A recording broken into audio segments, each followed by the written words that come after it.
Good morning, students. I hope you all are understanding the concepts of spherical mirrors.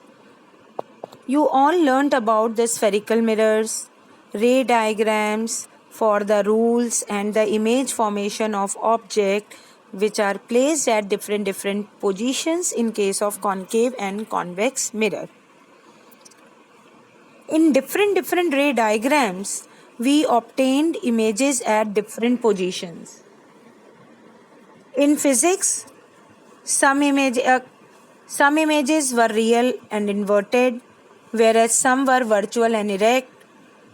And as per the size, images were diminished or enlarged or same size. Before doing numericals, we will be learning about the sign convention.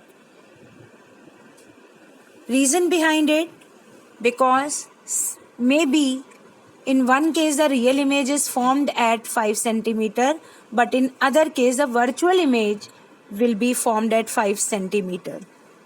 So how we will distinguish between real or virtual on the basis of 5 centimeter? So there will be no confusion after learning the sign convention. These sign convention for the spherical mirror are same as that you all have learned in the case of math graph work. In the graph, you all have learned that there are two axes, x and y axis, and origin point is there. And on the basis of that, you take it plus x axis, minus x axis, plus y axis, minus y axis, and thus you are taking the positive integers or negative integers. So now all of you, please observe this figure very carefully. This figure I have taken from your NCERT book. If you have downloaded your chapter from the e-Pathshala, then you can compare these points. The very first thing what you observed in your ray diagram, in all 8 ray diagrams, 6 of concave and 2 of convex, in all the 8 cases, object is on the left hand side. Second point what you observe, that real images are formed on left and they are always inverted. Virtual images are on the right and they are always erect.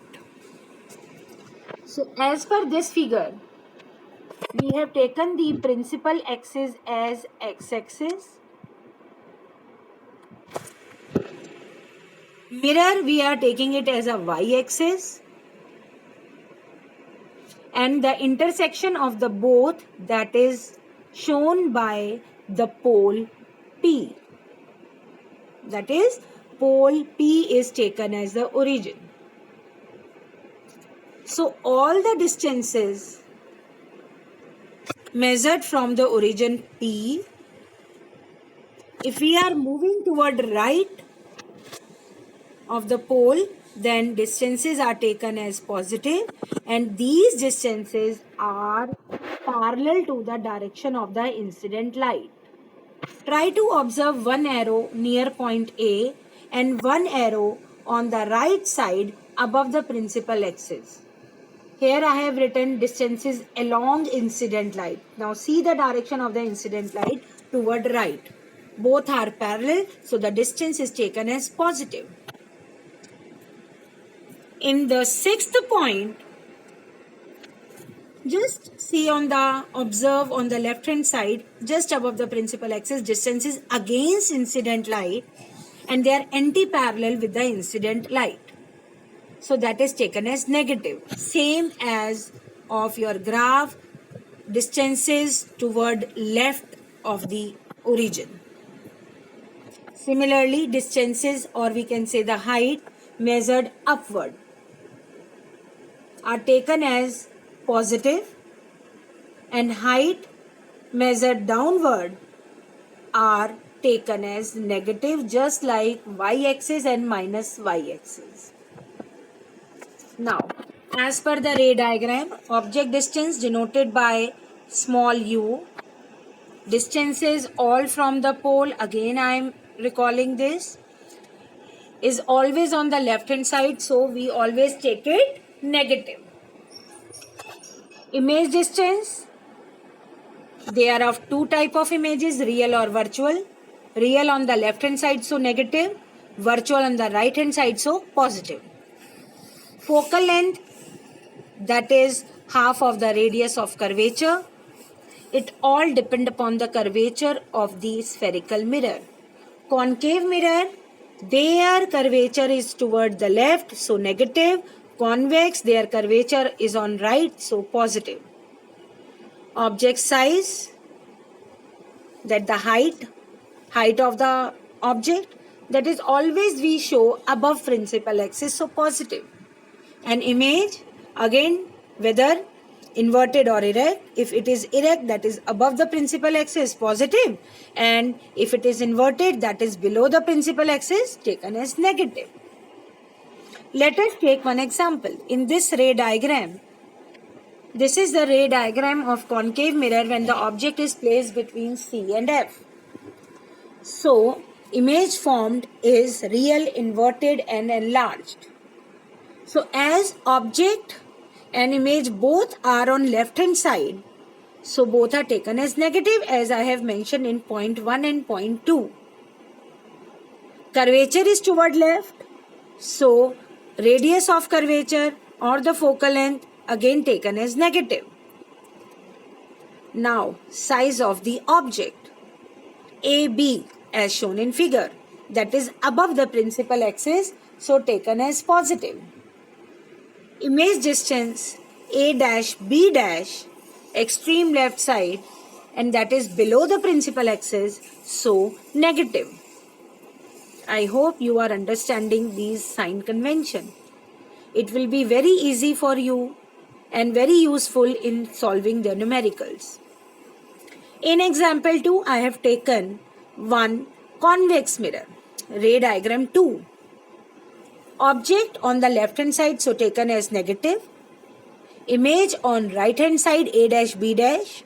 So P B dash, whatever the measurement, will be taken as positive.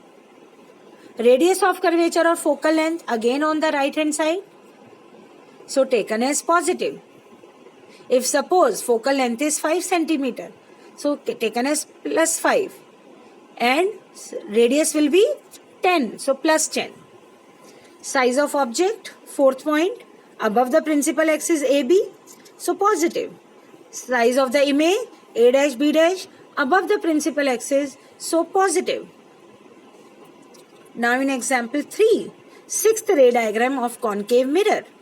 In this, object distance, again U is always negative. Blindly you can take it negative. Image here we are able to see on the right hand side, A dash B dash, so positive. Radius of curvature, again the curvature is toward left, so focal length or radius of curvature negative. If suppose in this case focal length is 5, so the focal length will be minus 5, and radius of curvature will be double, 10 centimeter, and as per the sign convention it will be minus 10. Object size, H1 above the principal axis, so positive. Image size here, again A dash B dash, again above the principal axis, so positive. So by these ray diagrams only we can find it out whether U, V, R, F, H1, H2 are positive or negative. I hope you are understanding these sign convention. So please, in front of each ray diagram, write the sign convention for U, V, R, F, H1, H2. In the next class, we will be learning about the mirror formula, magnification, and then numericals. Thank you.